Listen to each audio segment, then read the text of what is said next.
Friends, मैं हूं doctor नीलम। आज मैं आपको बताऊंगी हार्ट फेलियर। हार्ट फेलियर कैसे होता है, हार्ट में ऐसा क्या होता है जिसकी वजह से जो है हार्ट अपना काम जो है कम कर देता है करना। नॉर्मली जो दिल का काम होता है वो होता है खून को घुमाने का, सर्कुलेट करने का, एक ऐसे प्रेशर पर ताकि वो आपके शरीर के हर सेल तक पहुंच सके। अगर ये खून आपके शरीर में घूमता है तो आपके जो सेल्स होते हैं, जो टिश्यूज होते हैं, उनको ऑक्सीजन मिलती है और ज़रूरी पोषक तत्व मिलते हैं। और उन सेल्स और टिश्यूज से मैंने जब काम किया और उसकी वजह से जो वेस्ट जो इकट्ठा होता है वो ब्लड जो है उन सेल्स और टिश्यूज से ले लेता है और उसको बॉडी से बाहर निकालता है। या आप ऐसे कह सकते हैं जो ऑर्गन्स उस टॉक्सिन्स को आपकी बॉडी से बाहर निकालते हैं वहाँ तक जो है उसको लेकर जाता है ब्लड। तो दिल का काम होता है पंप करने का, एक नॉर्मल प्रेशर पर, एक ऐसा प्रेशर जिसकी वजह से आपके सेल्स तक ब्लड जो है पहुंच सके। अब कोई ऑर्गन जो है तभी डैमेज होगा जब वो आपका ज़रूरत से ज़्यादा काम करेगा। कोई भी ऑर्गन जब ज़रूरत से ज़्यादा काम करता है तभी वो आपका जो है कमज़ोर होने लगता है और धीरे धीरे करके उसमें बीमारी होने लगती है, फिर वो जाके फेलियर की तरफ जाता है। अगर आपको स्टार्टिंग में ही सिग्नल आते हैं, आप उसको ठीक कर लेते हैं तो बहुत ही अच्छी बात है, क्योंकि स्टार्टिंग में हर बीमारी जो है लाइफस्टाइल को ठीक करके, रहन सहन को ठीक करके रोकी जा सकती है और इवन तक आगे फेलियर की तरफ ना जाए, आप उसको जड़ से ख़त्म कर सकते हैं। नॉर्मल दिल हमारा जो होता है उसमें यूँ समझ लीजिए कि 4 कमरे होते हैं, 2 ऊपर 2 नीचे। मतलब कि 2 राइट साइड पर कह सकते हैं आप, या 2 लेफ्ट साइड पर, इस तरह भी कह सकते हैं। 2 राइट साइड होंगे, 2 लेफ्ट साइड, एक ऊपर एक नीचे, एक ऊपर एक नीचे। जो लेफ्ट साइड है, खब्बी साइड है, बायां साइड, उसमें होता है साफ खून। जो राइट साइड होती है दायां तरफ, उसमें होता है गंदा खून।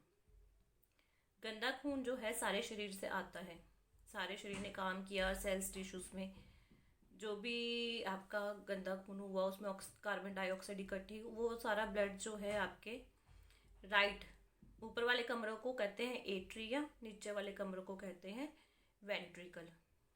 जब सारे शरीर से गंदा खून जो है आपका राइट साइड पर ऊपर वाले कमरे में आता है, मतलब एट्रिया में आता है, राइट एट्रिया में, फिर ये ब्लड जो है नीचे वाले में आ जाता है। ऊपर वाले कमरे और नीचे वाले कमरे में दरवाज़ा होता है, यूँ कह दीजिए वॉल्व होता है, ठीक है ना। ये खुलता है और ऊपर वाले कमरे से खून जो है नीचे वाले कमरे में आ जाता है। फिर नीचे वाला कमरा जो है इसको पंप करता है, ठीक है ना। फिर ये जाता है फेफड़ों में। फेफड़ों में क्योंकि ऑक्सीजन और कार्बन डाइऑक्साइड जो होती है वो फेफड़ों में ही साफ होती है, लंग्स का काम होता है क्लीनिंग का। तो ये फेफड़ों में जाकर वहाँ पर कार्बन डाइऑक्साइड फेफड़ों में चली जाती है और ऑक्सीजन जो है खून में आ जाती है, ब्लड में। फिर जो ये साफ खून होता है ये आता है आपका लेफ्ट साइड पर, क्योंकि लेफ्ट साइड में साफ खून होता है। ये जो है फिर आपके ऊपर वाले कमरे में आएगा, लेफ्ट एट्रिया में। फिर ये ऊपर वाले कमरे से नीचे वाले कमरे में आ जाएगा। जैसा आपका मैंने दाहिनी तरफ बताया था कि ऊपर वाले कमरे में, नीचे वाले कमरे में दरवाज़ा होता है जिसको आप वॉल्व कहते हैं, ऐसे ही आपका लेफ्ट साइड पर भी ऊपर वाले कमरे और नीचे वाले कमरे के बीच में दरवाज़ा होता है जिसको वॉल्व कहते हैं। जब ये नीचे वाले कमरे में आएगा लेफ्ट साइड पर, जिसको लेफ्ट वेंट्रिकल भी कह सकते हो आप, फिर ये जो है साफ खून को सारे शरीर में भेज देता है। मतलब लेफ्ट साइड होगा साफ खून, राइट साइड होगा गंदा खून। ऑक्सीजनेटेड ब्लड कह सकते हो साफ वाले को, गंदे वाले को डी ऑक्सीजनेटेड, क्योंकि साफ वाले में ऑक्सीजन होती है और जो राइट साइड गंदा होता है उसमें कार्बन डाइऑक्साइड होती है। अब इसमें आप एक चीज़ देखो कि राइट और लेफ्ट जो ऊपर वाले कमरे हैं, राइट में गंदा खून आता है, लेफ्ट में फेफड़ों से साफ खून आता है। ये इकट्ठा ही टाइम पे खुलते हैं और इकट्ठे टाइम पे राइट साइड में गंदा खून एंट्री होती है, लेफ्ट साइड पे साफ खून की एंट्री होती है। और ऐसे ही नीचे वाले दोनों कमरों में एक ही समय में जो है लेफ्ट साइड वाला गंदा खून फेफड़ों में भेजता है और लेफ्ट वाला साफ खून सारे शरीर में भेजता है। मतलब भगवान ने एक ऐसा बैलेंस बना रखा है कि ऊपर के दोनों कमरे इकट्ठा खुलते हैं, इकट्ठा बंद होते हैं, और दोनों के बीच के दरवाजे भी इकट्ठा ही खुलते हैं, इकट्ठा बंद होते हैं। और नीचे वाले जो कमरे हैं, जब वो फेफड़ों में खून भेजता है और वो सारे शरीर में खून भेजता है, तो ये भी इकट्ठे ही टाइम पे खुलते, इकट्ठे ही बंद होते हैं। देखो कितना बैलेंस बनाया है भगवान ने। तो ये बैलेंस जब आपका इम्बैलेंस हो जाता है ना, तभी आपको दिल में बीमारी आती है। दिल में बीमारी तभी आएगी या तो आपका जो खून है वो कम आ रहा है, ज़्यादा आ रहा है, उसमें इम्बैलेंस हो जाएगा। और दूसरा होगा जब आपका प्रेशर, क्योंकि प्रेशर जो है, किस प्रेशर पर खून को बाहर भेजना है ये दिल का काम है। प्रेशर को मेंटेन करने का काम या स्टार्ट करने का काम कहीं ना कहीं दिल का होता है। तो प्रेशर को मेंटेन करने में सबसे बड़ा रोल दिल का होता है। तो दो कारण आपके हार्ट को फेल करते हैं। अगर किसी कारण से बॉडी में ब्लड वॉल्यूम कम हो जाएगी या ज़्यादा हो जाएगी, मतलब लिक्विड या पानी कम हो जाएगा या ज़्यादा हो जाएगा, या फिर आपका प्रेशर कम या ज़्यादा हो जाएगा। अब इसमें ऐसा क्या क्या होता है ये मैं आपको एक बार डिटेल में बता देती हूँ कि ऐसा क्या होता है जिसकी वजह से दिल में जो है सूजन आना शुरू होती है। ये दो बेसिक रीज़न मैंने बता दिए कि ब्लड वॉल्यूम कम या ज़्यादा होगा या फिर आपका प्रेशर कम या ज़्यादा होगा। और इसमें पहला जो रीज़न होता है कि मांसपेशियाँ, दिल की मांसपेशियाँ अगर किसी कारण से कमज़ोर हो जाए, उसमें कोई इन्फेक्शन हो जाए और मांसपेशियाँ जो है अपनी जो फ्लेक्सिबिलिटी होती है सिकुड़ने की और फैलने की वो कम हो जाएगी, तो आपका जो दिल है नॉर्मल टाइम पे नहीं धड़केगा, मतलब बैलेंस नहीं रहेगा। जैसे एक मसल ख़राब हो गई, एक मसल ठीक है, मान लीजिए कि 4 कमरे हैं, किसी एक कमरे की मांसपेशियाँ कमज़ोर होगी, बाकी तीनों की ठीक है, तो इम्बैलेंस हो जाएगा ना शरीर में और दिल में। दिल में इम्बैलेंस हुआ तो शरीर में तो नेचुरल होगा ही, क्योंकि दिल की ड्यूटी होती है बैलेंस बनाने की। तो ऐसा जो सबसे कॉमन कारण है, एक तो होता है ब्लॉकेज में, जिसको हम कोरोनरी आर्टरी डिसीज़ भी कहते हैं या कोरोनरी हार्ट डिसीज़ भी कहते हैं। कोरोनरी हार्ट डिसीज़ और कोरोनरी आर्टरी डिसीज़ एक ही बात है, क्योंकि कोरोनरी आर्टरी आपके हार्ट को सप्लाई करती है। अगर कोरोनरी आर्टरी में कोई भी प्रॉब्लम होगी तो प्रॉब्लम हार्ट में ही होती है, इसलिए कोरोनरी आर्टरी डिसीज़ और कोरोनरी हार्ट डिसीज़ एक ही बात होती है, सेम ही बात है। अच्छा, अब कोरोनरी आर्टरी में सबसे मेन जो कारण है कि ब्लॉकेज, अगर आपको उसमें एथेरोस्क्लेरोसिस हो जाए, थ्रोम्बोसिस हो जाए, मतलब ब्लड क्लॉट बनना शुरू हो जाए। वैसे तो हमारी जो ब्लड वेसल होती है हार्ट के बिल्कुल पास होती है, जो हार्ट को सप्लाई करती है, इसलिए उसका सबसे कॉमन जो रीज़न रहता है वो ब्लॉकेज ही रहता है, क्योंकि हार्ट सप्लाई सबसे लास्ट में जाकर जो है हार्ट की बंद होती है, क्योंकि कोरोनरी आर्टरी बिल्कुल हार्ट के साथ ही जुड़ी होती है। लेकिन ब्लॉकेज के कारण जो है आपकी जो है हार्ट की मसल की जो है ब्लड सप्लाई जो है रुक जाती है। जब दिल को ही जब ज़रूरी पोषक तत्व ऑक्सीजन नहीं मिलेगा, दिल कैसे काम करेगा? क्योंकि जितनी ज़्यादा दिल धड़केता है, फैलता है, धड़कता है, फैलता है, सिस्टोल डायस्टोल होता है, उतना ही ज़्यादा उसको न्यूट्रिशन की ज़रूरत होती है, क्योंकि जो भी इंसान जितना ज़्यादा काम करेगा उसको न्यूट्रिशन उतना ही अच्छा चाहिए। तो दिल ज़्यादा काम करेगा, वो ज़्यादा न्यूट्रिशन ऑक्सीजन चाहिए। तो ब्लॉकेज जिसको कि आप हार्ट अटैक भी कहते हैं, हार्ट अटैक भी कहा जाता है, वो इसी को ही कहा जाता है कि आपकी जो खून की वेसल है, ब्लड वेसल है, उसमें ब्लॉकेज आ जाती है, दिल को जो खून है वो रुक जाता है सप्लाई, और उसी को हार्ट अटैक कहा जाता है। जब ये ब्लॉकेज आपकी 100% हो जाती है तो वहाँ की मांसपेशी परमानेंट डेड हो जाती है, तो इसी को हार्ट अटैक कहते हैं। या फिर कोई आपकी मांसपेशियों में इन्फेक्शन हो जाए, ऐसे बहुत सारे इन्फेक्शन होते हैं, जैसे न्यूमेटिक हार्ट डिसीज़ में भी होता है, या और बैक्टीरिया की वजह से, पैरासाइट की वजह से, वायरस की वजह से कई बार ब्लड में इन्फेक्शन होता है, बैक्टीरिया सर्कुलेट कर रहे होते हैं, वो हार्ट की मसल्स से अटैच हो जाते हैं, उसके वॉल्व से अटैच हो जाते हैं और दिल की जो मांसपेशियाँ होती हैं उसमें सूजन क्रिएट कर देते हैं। तो फिर हार्ट की जो मांसपेशियाँ होंगी वो नॉर्मल सिकुड़न और जो फैलने की उसकी शक्ति है उसको अफेक्ट करेंगी। और इसके बाद जो है आपका, जैसे अगर मान लीजिए कि दिल में, जैसे मैं बताया कि एक ही समय में खून आता है इकट्ठा और एक ही समय में इकट्ठा निकलता है। अब मान लीजिए कि दिल जो खून से बाहर जाना है, ब्लड जो है, ब्लड से बाहर हार्ट पंप करेगा। अब अगर जहाँ से वो बाहर निकाल रहा है ब्लड, अगर उस ब्लड की नस में ब्लॉकेज हो जाए, जैसे कि एरोटा है, एरोटा जो है वो पाइप होती है जो खून, साफ खून को सारे शरीर में लेकर जाती है, वो दिल के साथ जुड़ी हुई होती है। अगर इस मेन आर्टरी में ब्लॉकेज हो जाए एरोटा में, तो दिल तो पंप करेगा, खून निकालने की कोशिश करेगा, लेकिन ब्लॉकेज की वजह से खून जो है पीछे दिल में इकट्ठा हो जाएगा, आगे नहीं जाएगा।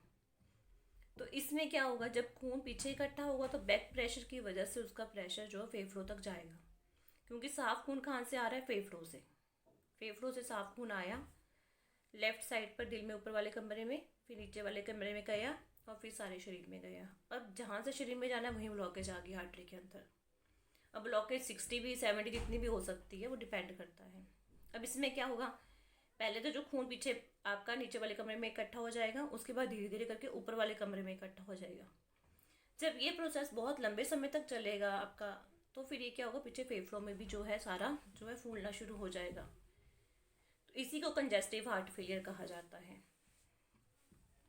और अगर आपका राइट साइड पर मसल्स वीक हैं, ब्लॉकेज है, तो उसको राइट साइड हार्ट फेलियर कहा जाता है। अगर लेफ्ट साइड पर है तो लेफ्ट साइड हार्ट फेलियर कह दिया जाता है।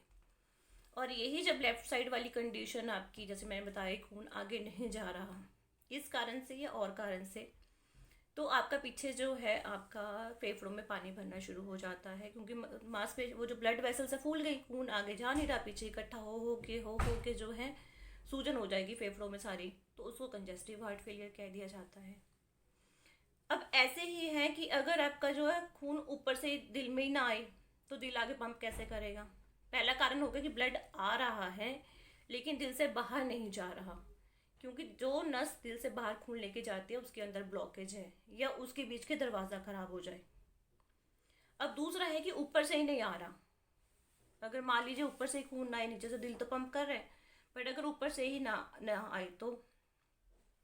और चौथा है कि ऊपर से भी आ रहा है, नीचे से भी जा रहा है, फिर भी दिल में खून एक्स्ट्रा इकट्ठा हो रहा है। ऐसा होता है जैसे जन्मजात हम कहते हैं कि बच्चे के दिल में छेद हो गया, उसमें क्या होगा कि लेफ्ट साइड और राइट साइड वाले कमरों के बीच की जो दीवार है उसमें छेद हो जाता है। उसमें क्या होगा, खून मिक्स होगा, राइट वाला लेफ्ट में, लेफ्ट वाला राइट में, मतलब गंदा खून साफ में मिक्स हो जाएगा, साफ वाला राइट में। या फिर कोई आपको इन्फेक्शन बहुत ज़्यादा सीवियर हुआ हो जिसकी वजह से जो है आपका सेप्टल डिफेक्ट आ जाए। सेप्टल बीच की दीवार को कहा जाता है राइट और लेफ्ट साइड की।